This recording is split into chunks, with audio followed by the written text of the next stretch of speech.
Hello and welcome back to Knights, my Super Sentai web series that explores characters through words, style, toys, and more. Today we will be introduced to the Green Ryusoul, Towa, the Gale Knight, from the 43rd Super Sentai season, Kishiru Sentai Ryusoul. Once again, if you need context and want to catch up to this episode, please go check out episodes 1 through 3 in my Knights playlist on my channel.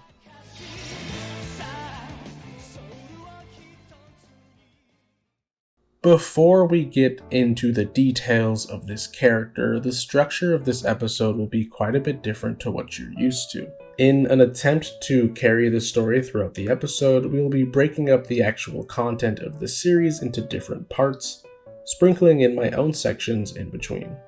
So let us begin with the actual story so far. Up until now, we have learned about the red, blue, and pink Ryusoul. In episode 1 of Knights, we gained an understanding to why this show is so important to me. In episode 2, we learned about the Ryusoul's mission, and in episode 3, we got to see how sinister these villains actually are, and the extent our heroes will go to save us. And before introducing our next character, I'd like to lay out the story with some more specifics. 65 million years ago, the Knights of the Rysuoul tribe were forced into a war against the dictating Druidon tribe who sought to rule Earth. But the Druidon's war campaign was halted by the meteor that brought the age of the dinosaurs to an end, forcing them, the Druidons, to flee into space. Meanwhile, the Kishiru were placed in a deep sleep as a failsafe should the Druidon return. The Rysuoul tribe chose to live in peace while passing their mantle down across generations. In the present day, the Druidons returned to reclaim Earth as the current generation of Knights set forth into the battle, defending Earth from these monsters. At the end of episode 1 of this series, the Rysuoul Elder lets our main characters know that there are 2 other members that had already left their village years before, and that with their help, the 5 of them may be strong enough to actually defeat the Druidons. This is the story that leads us into the introduction of the green and black Ryusoul, Towa and Bamba. In episode 4 of this series, we are finally introduced to these 2 characters, and we learn that Towa is the younger brother to Bamba. And Super Sentai always does a fantastic job when it comes to chemistry and personalities. It is what carries the show, in my opinion. Right off the bat, Towa is the green, young, energetic, but sometimes naive little brother to Bamba's overly serious, cold, black knight.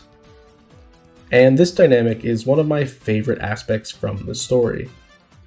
We will get into who and what Bamba is all about in our next episode, but for now, just know that these 2 brothers really do love each other, and that Towa looks up to Bamba almost to a fault. In episode 4, titled Dragon and Tiger, the Fastest Battle, Ko forces his friendship onto the 2 new members. Bamba does not even entertain the idea, while Towa's pride gets the best of him as he engages with the equally as playful Ko. Ko mentions their team's need for the 2 members, and even with Ko and Towa being so similar, the Green and Black Knights do not take our Red, Blue, and Pink Knights very seriously. This is because of a lack of experience. And it makes sense.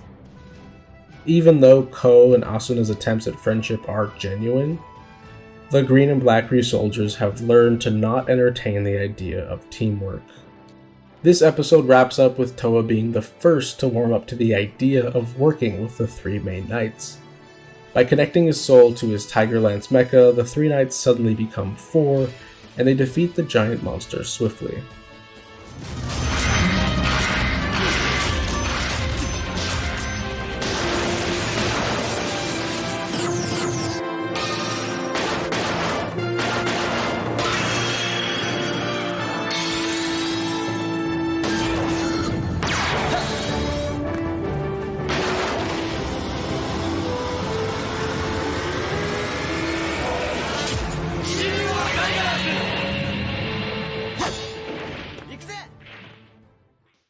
In general, I really find a lot of myself in Towa.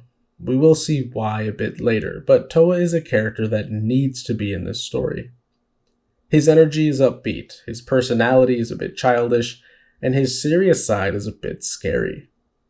To me, this is a character who is always at odds with himself, training to be better than someone he knows he can't beat. While Ko is constantly talking about breaking past his limits and actually doing it, Towa is a character that wants to break past his limits, but does not always achieve that goal. And that is inspiring on a completely different level.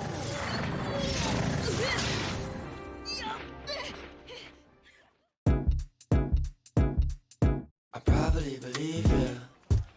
70 degrees with a little breeze, this is what we dream of. Make love, sunshine with the brown eyes, sipping my thighs. This is summer of the free ones, or something like that. Get a little drunk, sitting in the trunk, learning how to relax. No rehab, I'll be that. Psychic in your mind, doing everything on time.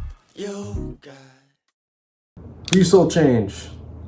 Let's talk about the fit and style of Towa in the modern day. That's what this portion of the video is, a sort of what if these characters were able to dress outside of the costumes they have on the show.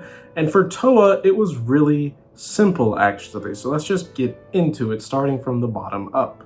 The shoe we're starting with are my white Air Force Ones. These are new. The ones you saw in the first episode were 2 years old, so these are new, cleaner versions.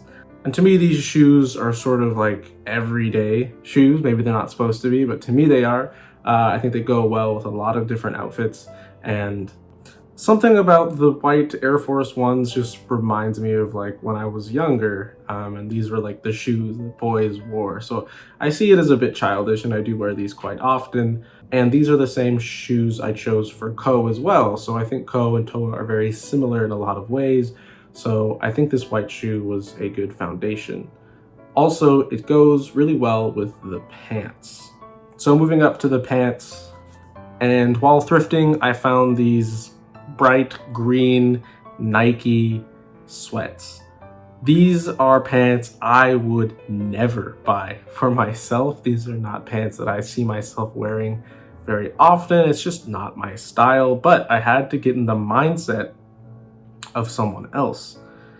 And so in doing so, I thought about 3 words, really. Towa is confident, cocky, and energetic.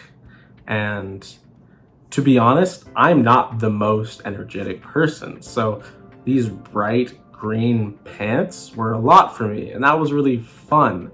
But still, a thrifting purchase that I made that was a little scary.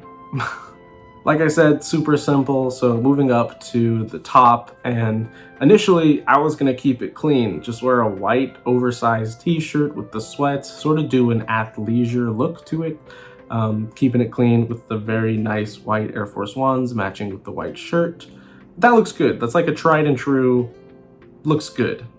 White and white with a color, very, very easy and simple.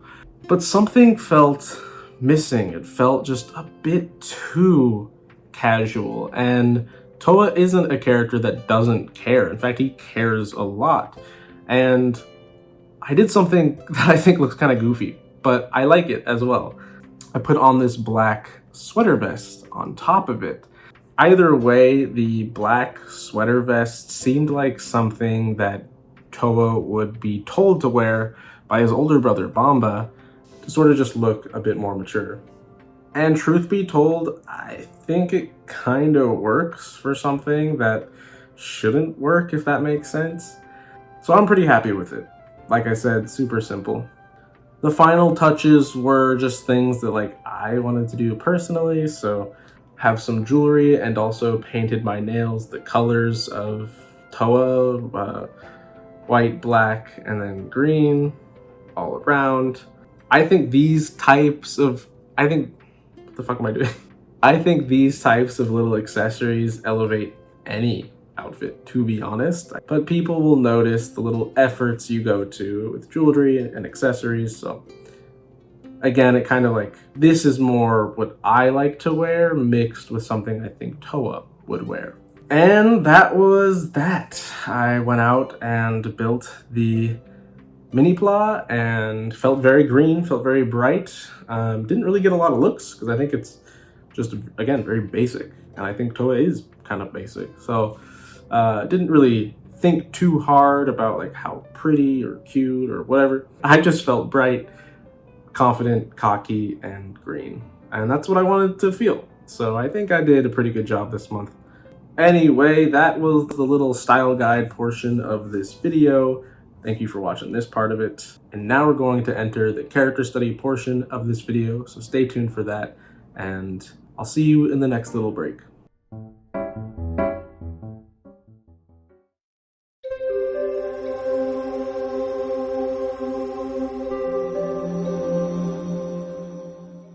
The character study episode I would like to focus on today comes from episode 20 of the series titled Supreme Artist. This episode begins with an ominous scene of Creon creating this week's Minosaur, a monster born from humans' negative emotions. Yet something about it looks a little off. Then we cut to our 4 Ryu soldiers training, with Melto taking a step back, coming up with new fighting strategies. Asuna is lucky as always, and Melto lets all 3 of them know that they are fighting on instinct too much, Towa in particular. Melto confronts Towa about his speed, saying that speed alone won't solve all of his problems. Towa's cocky attitude brushes off this comment, claiming that he still won, so Melto's critique is invalid. Melto prevents Towa from walking away so easily by challenging him to a duel.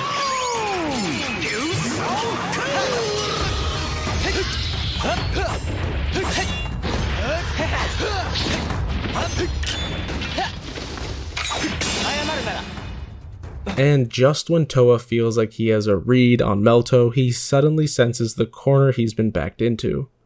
Melto's advice? Letting Towa know that his speed is his only asset right now. Foreshadowing for the lesson of this episode. Meanwhile, Creon and Rysuoul are puzzled at this episode's Monster of the Week. It's a sketchbook with magical powers. Not every Minosaur has to be living. After the opening credits, we see Towa and Bamba having a heart-to-heart, with Towa letting his older brother know that Melto's too bossy. Bamba wants to help, but is interrupted by the sound of a little boy calling out for his brother. The little boy is holding a sketchbook with some signature green slime on it.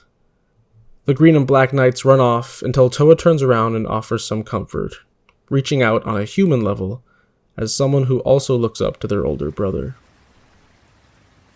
兄ちゃんの名前は？翔太郎。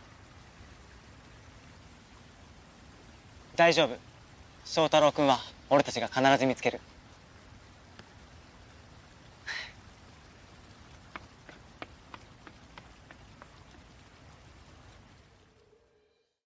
Towa and Bamba encounter some grunts and take them out with ease.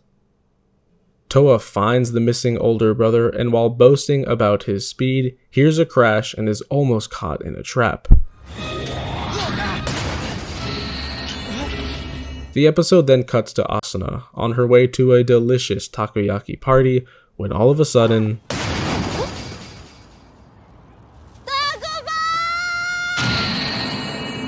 Towa is on the search for the others, when he runs into Rysuoul, another Druidon general with fantastic showmanship and power.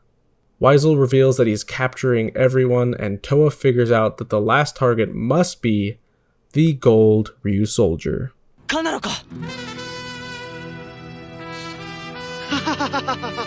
This is Kanalo, or Kanaro. We will meet him later in this series, but for now, just know that he's gold, he desperately wants to get married, and that he is the king of the sea. Towa reaches Kanalo first to try and warn him, not realizing he's led Rysuoul directly to his final target. The Druidon takes a stab at showmanship and tries to highlight his wonderful Minosaur. This doesn't work.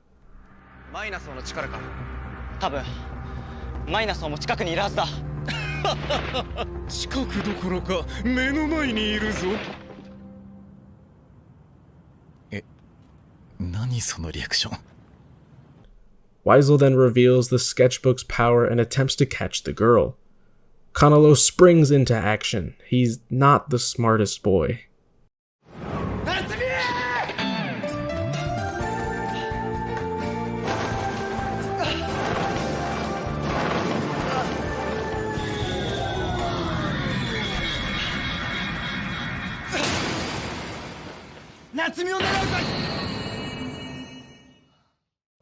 And just like that, Towa is alone and runs away. Feeling helpless, Towa sits in confusion as Melto's words ring true. But before he can catch his breath, footsteps approach. 誰だ?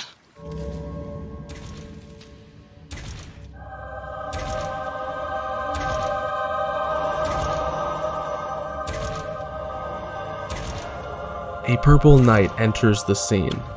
His name is Rysuoul, and he reveals that he knows about Towa.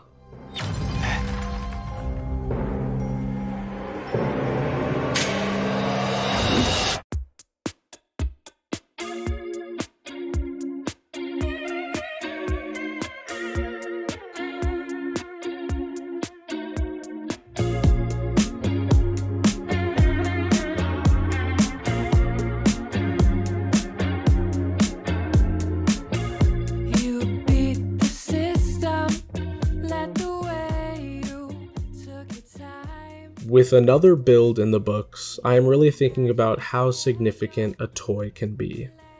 You remember how when you were a kid, some toys just became your favorite? For no reason, really. You'll have a whole story of why this specific toy is more important, and then one day, that imagination dwindles and fades away. I do not think it completely disappears, but that effort starts going into different things as we enter adulthood. Maybe a sports team becomes a basis of fascination, or maybe it's a pop star.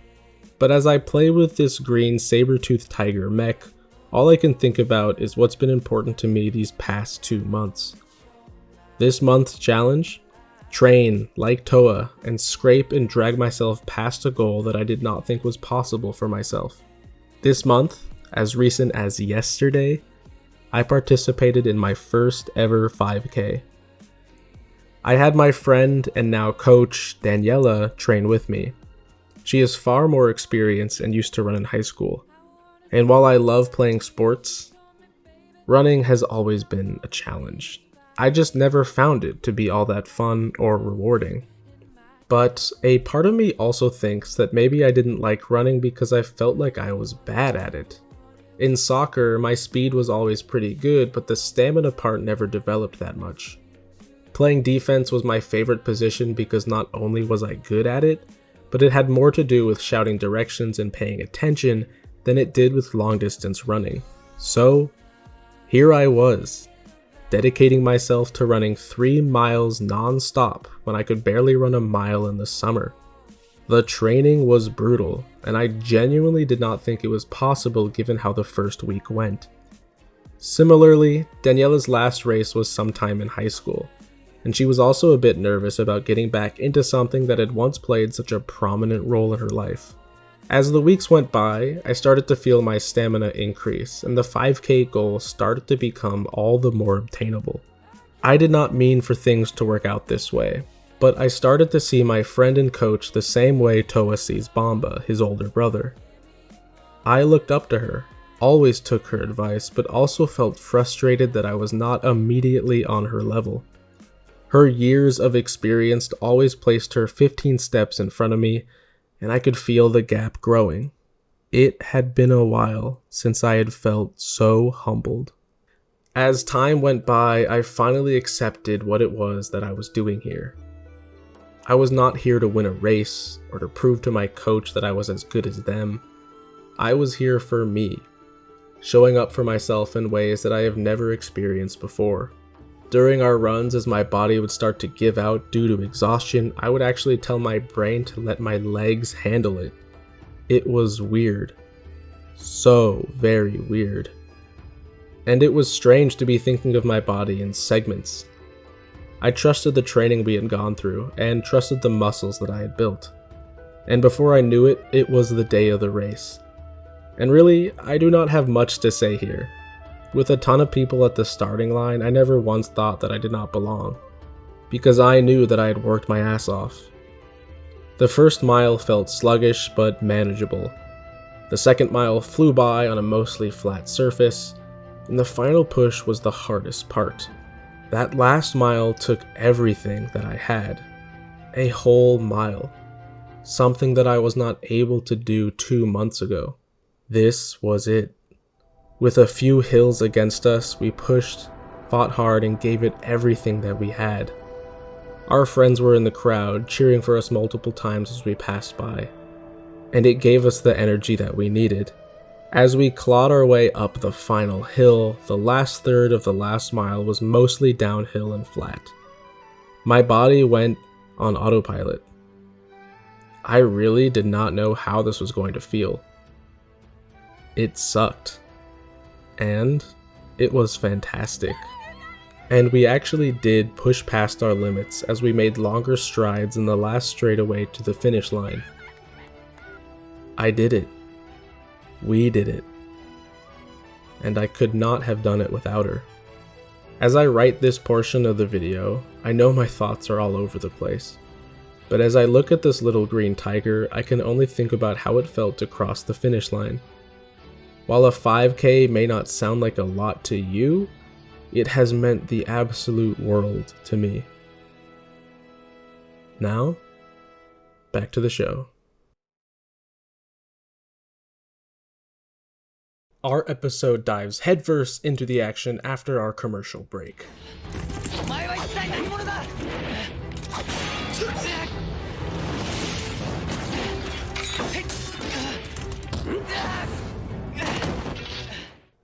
Towa tries to use his speed ability, but his Rysuoul is knocked out of his hand, and the mysterious Purple Knight gives Towa some advice.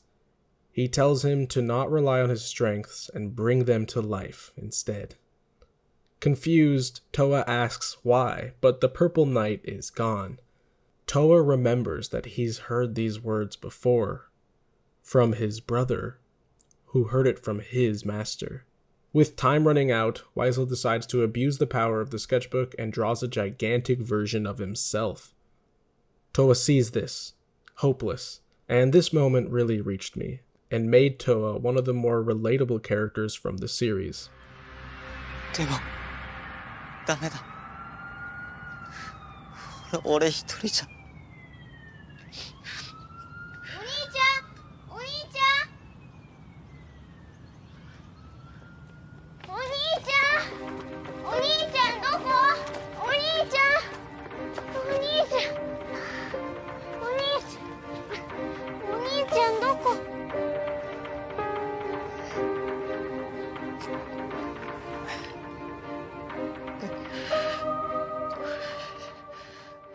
What feels like a panic attack, Towa is able to think more critically about the situation when under this amount of stress. Reality catches up to him, and he realizes that if he doesn't do it, no one else will.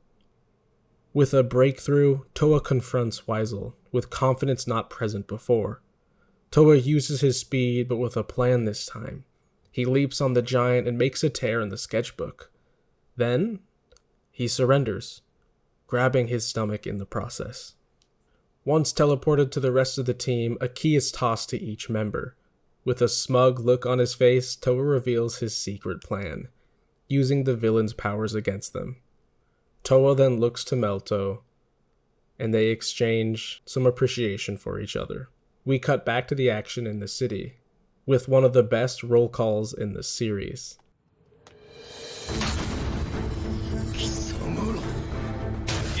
騎士竜装連動聖地の騎士竜装ブルー冒険の騎士竜装ピンク疾風の騎士竜装グリーン威風の騎士竜装ブラック栄光の騎士竜装ゴールド正義に光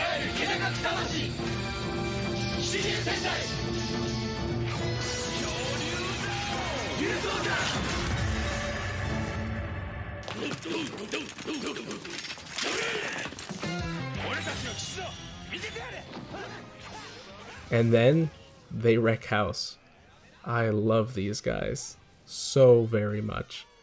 And I'm emotional writing this as I watch this fight scene all over again. With the music, with the teamwork, it just hits in a way that maybe you don't understand. Our now 6 Ryu soldiers work together to defeat the sketch copy of Rysuoul, and it is so very satisfying. Our episode ends with our core 3 members celebrating the victory at home base, with Towa and Bomba once again by themselves. While the heroes have won, Towa confronts his brother about the Purple Knight, giving Bomba little room to lie. The mystery has just begun. そんなはずはない。兄さん、あいつは一体。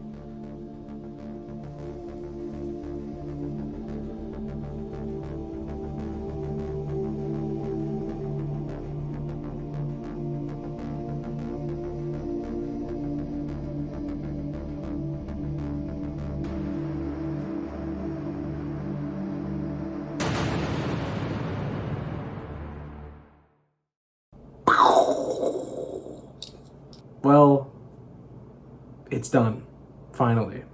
I spent too much time editing today just because the race was in fact yesterday, so there was a whole segment of this video that I couldn't edit until that was done.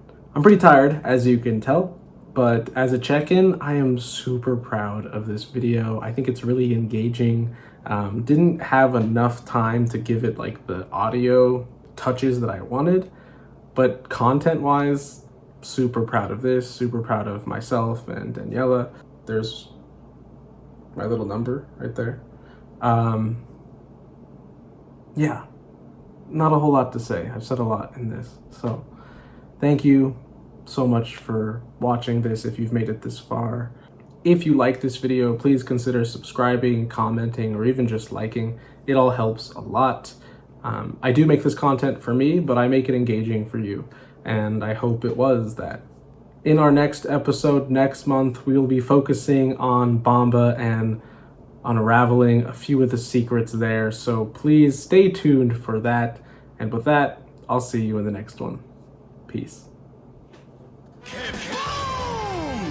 マスターのいるあの世へ送ってやる。お前を絶対に許さない。騎士竜王ミルニードル、俺も戦わなきゃ。次回至極の番犬トワー